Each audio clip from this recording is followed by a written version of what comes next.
Você pega uma imagem, você olha para ela e você consegue ler a luz que ela tem, você consegue o quê? Você consegue automaticamente reproduzir aquilo com mais facilidade. Não é como se você olhasse para aquela foto e pensasse, meu Deus, eu quero fazer uma coisa igual, mas eu não sei nem por onde começar. Não, você conseguindo fazer a leitura da luz, você olha, nossa, tem uma fonte de luz aqui, tem outra fonte de luz ali, essa luz é suave, essa é quente, essa é fria, e aí você consegue reproduzir isso com mais facilidade. Você consegue pegar uma referência que você tem e reproduzir isso da sua forma, com a sua identidade. Vamos analisar algumas fotos então. Luz principal. Qual que é a luz principal aqui?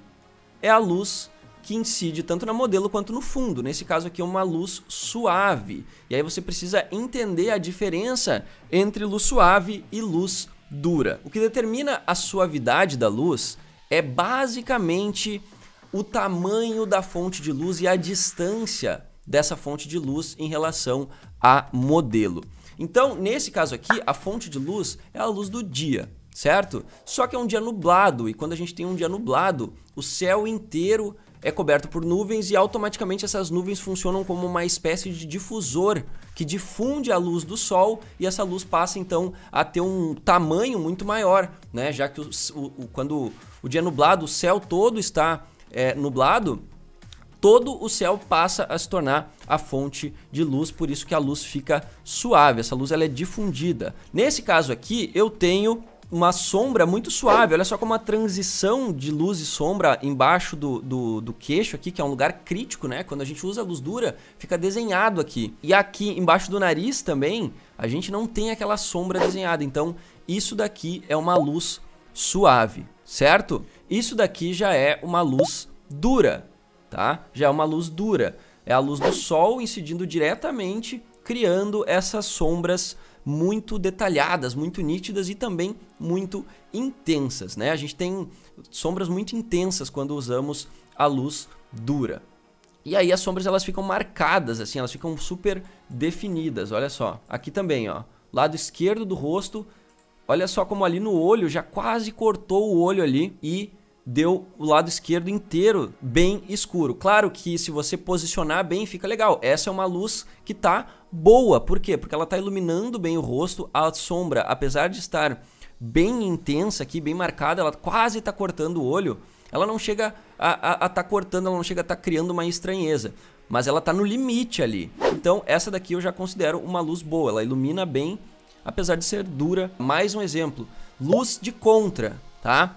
Aqui nós já temos a luz sendo posicionada de contra para modelo. Então a luz principal é o que? A luz do dia, tá? É só a luz refletida do ambiente, do céu, mas não é a luz do sol diretamente atingindo. É a luz do sol sendo posicionada atrás da modelo, atingindo de contra, e aqui de frente a gente acaba ficando então somente com a luz refletida, que acaba ficando suave. Então é possível conseguir uma luz suave mesmo num dia de sol. Você só precisa fotografar na sombra e muitas vezes a solução acaba sendo posicionar a modelo de costas para o sol, que aí você consegue ter o melhor dos dois mundos. Você consegue ter a luz do sol ali desenhando, dando aquele clima para a foto, recortando a pessoa, trazendo esse brilho, trazendo essa vida, mas você tem também o benefício da luz suave, por ela ficar muito mais maleável. A luz suave, ela permite que você trabalhe mais os ângulos sem se preocupar tanto com as sombras. Você consegue fazer uma foto olhando para cima, uma foto olhando para baixo, uma foto olhando para o lado. Você consegue manipular muito mais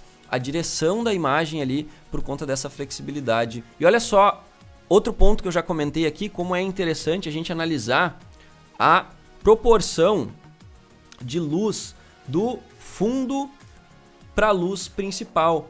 Olha como na maioria das minhas fotos o fundo ele acaba ficando mais escuro do que o primeiro plano. Por quê? Porque eu gosto de trazer esse contraste para a fotografia. Claro que existem algumas exceções, como essa daqui, onde eu tenho uma luz contra, totalmente contra, né? Um pôr do sol. Eu não tenho fundo mais escuro, mas na maioria você vai encontrar um fundo mais escuro para destacar mais as pessoas, para a gente conseguir prestar mais atenção nas modelos, que é onde realmente eu quero direcionar a atenção. Eu também sou muito fã de fazer esse contraluz e ter uma foto com uma luz super espalhada, assim, uma luz invadindo a imagem inteira. Então olha só, aqui eu tenho isso, chega a queimar o cabelo ali, né? Chega a estourar o cabelo. Aqui eu tenho isso, esse daqui é natural, tá? É o sol mesmo que tá ali. Ó, fotos que eu postei recentemente da Thay. Percebe? Tá começando a entender o que é identidade, o que é elementos que criam a identidade. Olha só, eu fotografo muito nesse pôr do sol, então faz muito parte do meu estilo de fotografia isso. E à medida que a gente vai praticando, que a gente vai mostrando isso, as pessoas e nós mesmos vamos percebendo isso como a nossa identidade. Então olha só, mais luz de contra. E olha como a luz principal é suave, né? Essa luz ela é muito boa. A gente pega o brilho do sol desenhando a pessoa, mas a luz frontal fica suave.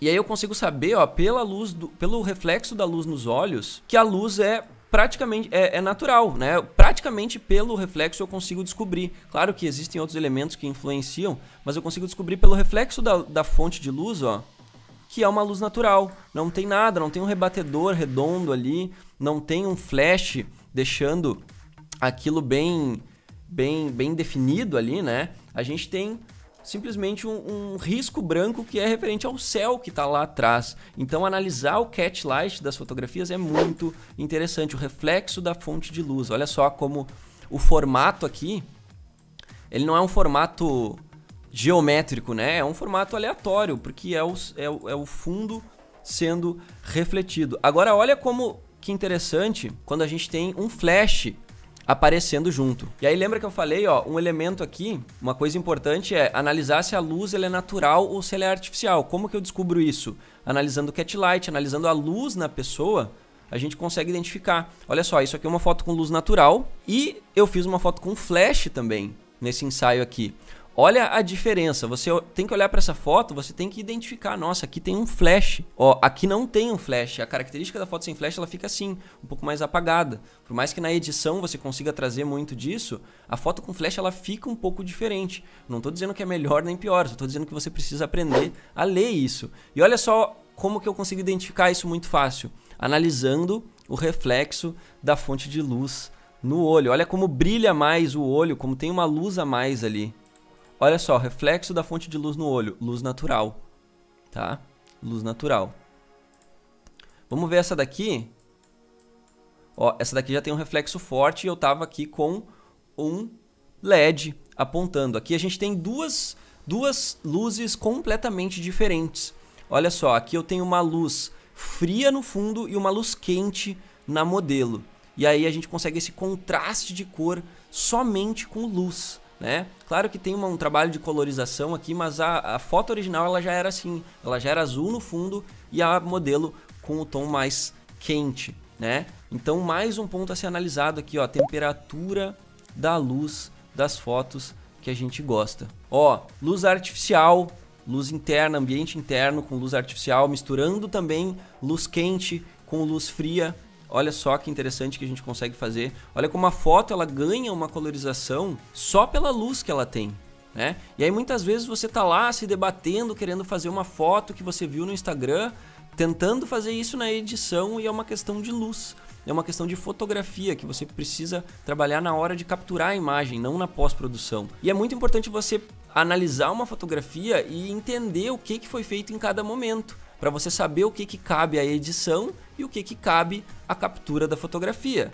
Esse aqui é um exemplo disso. A gente tem uma luz que muita gente, eu tenho certeza que deve achar que isso daqui é trabalho de colorização de Photoshop ou de Lightroom. E sim, tem esse trabalho, mas a cor que essa foto tem, a paleta de cor que essa foto tem, ela foi feita por causa da luz, tá? Porque era uma luz quente, era uma luz fria. Senão, com o Photoshop eu não consigo fazer um resultado tão perfeito assim de transição. Você vai tentar fazer isso no Photoshop, colorizar uma parte de azul e outra de laranja, vai ficar meio difícil. Então faz muito mais sentido você trabalhar com a luz.